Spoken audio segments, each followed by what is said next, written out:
Bulletin के आगाज में आपको बताएं कि नेपाल के वजीर आजम KP शर्मा ओली ने करप्शन के इल्जामात पर इस्तीफा दे दिया।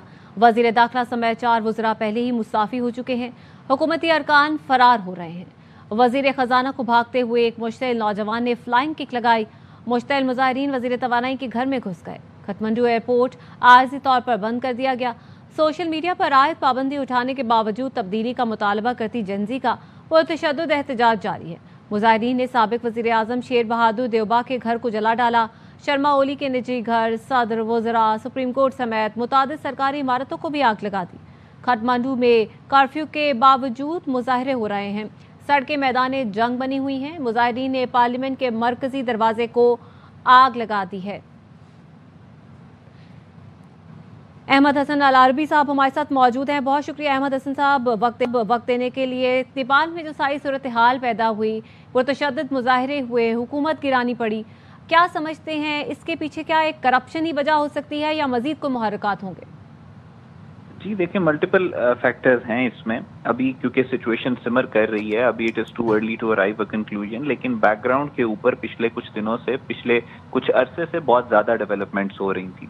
जहाँ पे नेपाल के अंदर मिसमैनेजमेंट या करप्शन की बात है, उस पर तो डिटेल अभी आएगी कि क्या क्या कुछ चल रहा है, केसेस इनके ऊपर थे नेपालीज गवर्नमेंट के ऊपर। लेकिन इससे ज्यादा जो इम्पोर्टेंट फैक्टर है वो ये है कि भारत की जो इन्वॉल्वमेंट है नेपाल के अंदर, वो पिछले 1 साल से बहुत ज्यादा प्रॉब्लमेटिक होती चली जा रही थी। मार्च 2025 में आपको याद होगा कि नेपाल के कैपिटल में जो प्रोटेस्ट हुए थे ज्ञानेंद्रा शाह के, उसके बाद से रॉ ने ओपनली उसको ओन किया था। हुकूमत के खिलाफ वो प्रोटेस्ट हुए थे और उसके बाद रॉ ने कहा था कि ये हमने करवाए, और उसके अंदर बाकायदा तौर पे लोगों की डेथ्स हुई थी।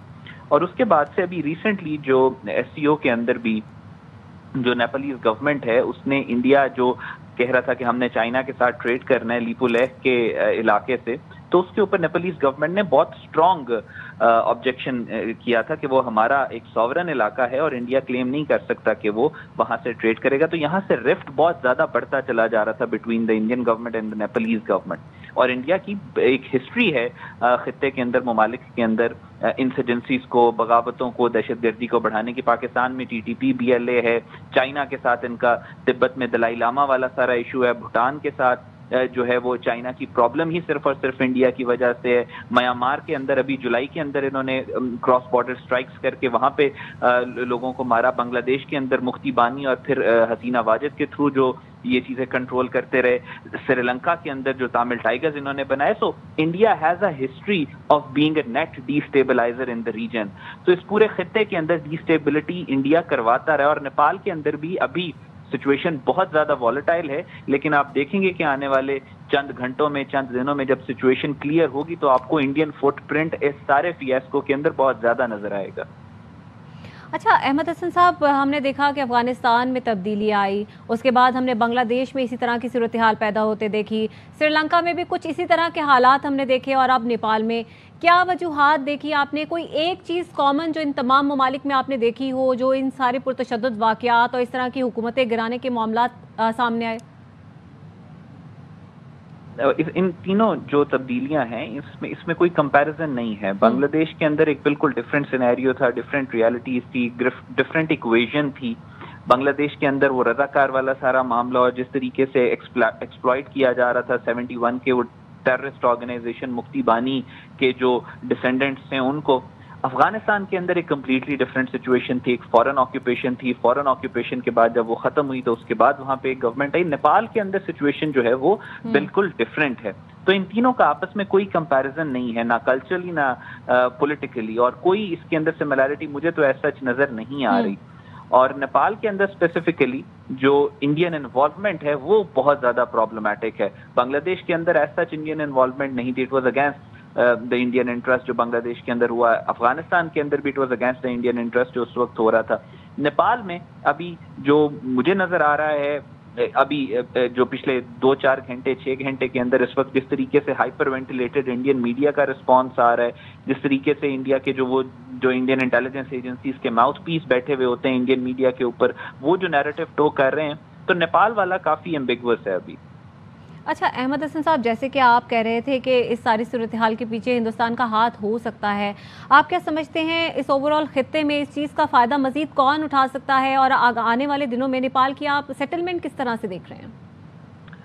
دیکھیں ابھی جو یہ پروٹیسٹ ابھی چل رہے ہیں ابھی تو بہت والیٹائل، جیسا آپ نے اپنے اس میں انٹروڈکشن میں بھی آپ نے ذکر کیا کہ پوری کی پوری گورنمنٹ نکل کے جا رہی ہے، ایک پروٹیسٹ ہے، جو اسٹوڈنٹس ہیں وہاں پہ نکلے ہیں. ابھی جو جنریشن زی والا یہ جو پروٹیسٹ ہے اس کو کون لیڈ کر رہا ہے ابھی یہ بھی ود ان دس آرگنائزیشن یہ چیز بھی انکلیئر ہے. انہوں نے حکومت تو ہٹا دی ہے، اس کے بعد سولوشن کیا ہے وہ ان کے نہ ڈسکورس میں آپ کو کہیں پہ ملے گا کہ انہوں نے کیا کرنا ہے، کیا کنگشپ واپس لے کے آنی ہے، کیا ایک نئی پولیٹیکل گورنمنٹ لے کے آنی ہے، کیا کوئی کیئر ٹیکر سیٹ اپ لے کے آنا ہے، وہ بھی ابھی انکلیئر ہے. اور ان دا مین وائل جو انڈین اکاؤنٹس ہیں یا جو انڈین ہینڈلز ہیں ان کے اوپر آپ یہ دیکھنا شروع ہو چکے ہیں، وہ نیریٹو آلریڈی بلڈ کرنا شروع ہو چکے ہیں کہ نیپال اگر اپنے آپ کو انیکس کر لے گا انڈیا کے ساتھ تبھی بچے گا، ادروائز تو وہ ہر 6 مہینے بعد رولر چینج ہوتے رہیں گے تو نیپال کے تو حالات ٹھیک ہے، which is very dangerous. Indians are actually talking about invading Nepal, چاہے پروپیگنڈا اکاؤنٹ ہے but this discourse is there in the Indian جو ان کا میڈیا اور وہ سارا آؤٹ لیٹ ہے. سو انڈیا چاہے گا کہ سچویشن کا فائدہ اٹھائے. انڈیا بیسکلی میں نے ابھی ذکر بھی جیسا آپ سے کہ اس خطے میں جہاں پہ بھی انتشار اور فساد پھیلتا ہے، بنگلہ دیش میں حسینہ واجد کے بعد ایک سٹیبلٹی آئی ہے تو وہ انڈیا سے برداشت نہیں ہوئی. نیپال میں ان پروٹیسٹ کے نتیجے میں اگر کوئی کیوس ایرپٹ ہوتا ہے یا جو بھی ہے تو انڈیا میکسیمم اس کا فائدہ اٹھانا چاہے گا. اور کیونکہ اس پورے ریجن کے اندر انسٹیبلٹی سے صرف اور صرف انڈیا کو فائدہ ہوتا ہے، باقی اس خطے کے تمام ممالک کا جو انٹرسٹ ہے وہ اسٹیبلٹی کے ساتھ لائی کرتے ہیں. ابھی بھی آپ دیکھ رہے ہیں کہ نیپال کی پارلیمنٹ کو جو آگ لگانے کی بات چل رہی ہے، جس طریقے سے وہاں پہ اٹیکس ہو رہے ہیں سارے، تو اس کو پورے کا پورا انڈین میڈیا اور سوشل میڈیا اس کو پرولیفریٹ کر رہے ہیں. سو اس میں ہمیں بھی تھوڑا سا کیئرفل رہنا چاہیے بیکاز انڈین میڈیا کا پروپیگنڈا تو پوری دنیا میں مشہور ہے. اور دوسری بات یہ کہ ہمیں بھی جو ہے یہ اس سچویشن کو ابھی کلوزلی آبزرو کرنا چاہیے کسی بھی کنکلوژن پہ ارائیو کرنے سے پہلے. اچھا احمد حسن صاحب، ایک چیز ہم نے بڑی دیکھی کہ لوگ کرپشن سے اور وہاں پر جو مہنگائی تھی اس سے تو پریشان تھے ہی، لیکن زیادہ یہ چیز اس وقت سامنے آئی جب حکومت کی جانب سے یہ فیصلہ کیا گیا کہ جو سوشل میڈیا ہے اس کو بند کر دیا جائے گا. جی بالکل ایسے ہی ہے، بالکل ایسے ہی ہے. میں بالکل وہ کلین چٹ نہیں دے رہا نیپالیز گورنمنٹ کو. ظاہر ہے لوگوں کو پرابلمس تھیں تو اسی کو پھر کوئی پرابلم تھی تو پھر اسی کو ایکسپلائٹ کیا گیا بھارت کی طرف سے. بہت زیادہ پرابلمس ہوتی ہیں. دیکھیں بات یہی ہوتی ہے پوری دنیا کے اندر ایشوز ہوتے ہیں. سیریا کی مثال آپ کے سامنے ہے، بشار الاسد کے ساتھ بہت سارے پرابلمس تھے، بہت سارے ایشوز تھے، لیکن اس کو ریموو کر کے اس کے بعد سیرین اسٹیٹ ہی پوری کی پوری ڈسمینٹل ہوگی اور اب وہ ایک فری واک ہے دنیا کے ہر ملک کے لیے. سو یہاں پہ آپ کو وے کرنا ہوتا ہے کہ آپ کس طریقے سے ریئیکٹ کر رہے ہیں. اب کیا یہ جو اگر یہ جنریشن زی والے جنہوں نے پروٹیسٹ کر کے نکال دیا ہے سب کو، کیا ان کے پاس کوئی سولوشن اویلیبل ہے نیپال کو آگے چلانے کا، یا یہ پھر انڈیا کی ایک سیٹلائٹ کالونی بنا کے نیپال کو رکھنا چاہ رہے ہیں؟ So this is what we have to see. ٹھیک ہے، بہت شکریہ احمد حسن صاحب. تو اب جو نیپال میں صورتحال ہے وہ یہ ہے کہ جو وزراء ہیں ان کے گھروں کو نظر آتش کر دیا گیا ہے. پارلیمنٹ ہاؤس کے نظر آتش کرنے کے واقعات سامنے آ رہے ہیں. سابق وزیر اعظم جو صدر ہیں سپریم کورٹ کی عمارت ہے اس کو نظر آتش کر دیا گیا ہے. جو ارکان ہیں وہ اپنے گھروں سے فرار ہو رہے ہیں، ایون کہ ملک سے فرار ہونے کی بھی کوشش کر رہے ہیں. لیکن جو کھٹمنڈو ایئرپورٹ ہے اس کو کہا یہ جا رہا ہے کہ بند کر دیا گیا ہے. وزیر خزانہ کی ہم نے بھاگتے ہوئے ایک فوٹیج دیکھی کہ ایک مشتعل نوجوان کی جانب سے انہیں لات ماری گئی تھی اور وزیر توانائی کے گھر میں گھس گئے تھے. کھٹمنڈو ایئرپورٹ عارضی طور پر بند کر دیا گیا ہے. سوشل میڈیا پر یہ عائد پابندی ہے، اس کے اٹھانے کے باوجود یہ جو مطالبہ کرتی جن زی باہر نکلی اس کا احتجاج تاحال جاری ہے.